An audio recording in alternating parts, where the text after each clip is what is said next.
জানি না বরগুনাতে এক চুল পরিমাণ সামনে বরগুনাতে কোনো চাঁদাবাজি হতে দেওয়া হবে না। নির্বাচন হয়েছে, সামনের যে নির্বাচন আমাদের পক্ষ থেকে স্পষ্ট ঘোষণা, সারা বাংলাদেশে কি হয় জানি না বরগুনাতে এক চুল পরিমাণ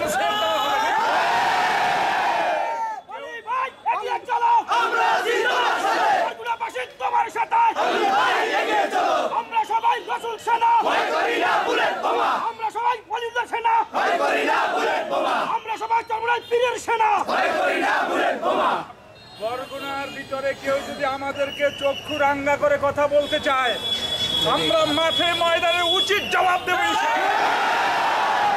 তারা যদি আমাদের হুমকি দেয়, আমরা পাল্টা হুমকি দেব।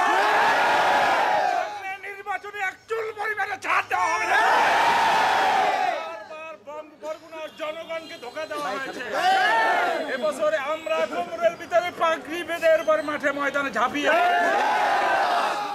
ঘুমিয়ে থাকলে আর চলবে না। আমরা যেই জায়গায় অবস্থান করতেছি, হিন্দু হোক বৌদ্ধ হোক, যেই দলের হোক না কেন, বর্ণের হোক না কেন, তরিকার হোক না কেন, বরগুনা আমতলি তানতলি তালতলি কোনো ভেদাভেদ নাই। আমরা চাই স্বাধীনতা, আমরা চাই ইসলাম, আমরা চাই হাত পাখা।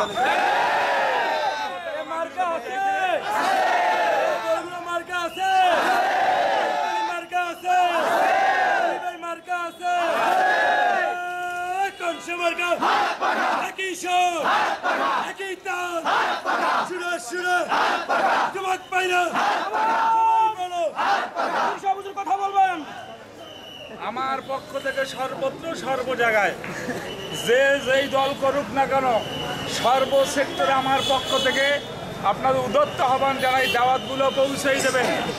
সামনে বরগুনাতে কোনো চাঁদাবাজি হতে দেওয়া হবে না।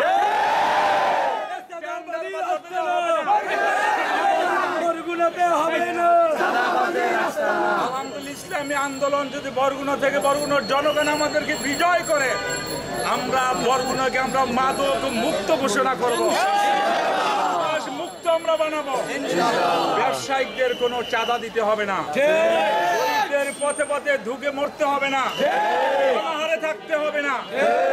মোলামারা তারা ভাবে ন্যায্য অধিকার, শ্রমিকরা তাদের ন্যায্য অধিকার থেকে বঞ্চিত হবে না। আমরা ন্যায্য অধিকার প্রত্যেকটা জনগণের দুয়ারে দুয়ারে ইনশাল্লাহ পৌঁছে দেব।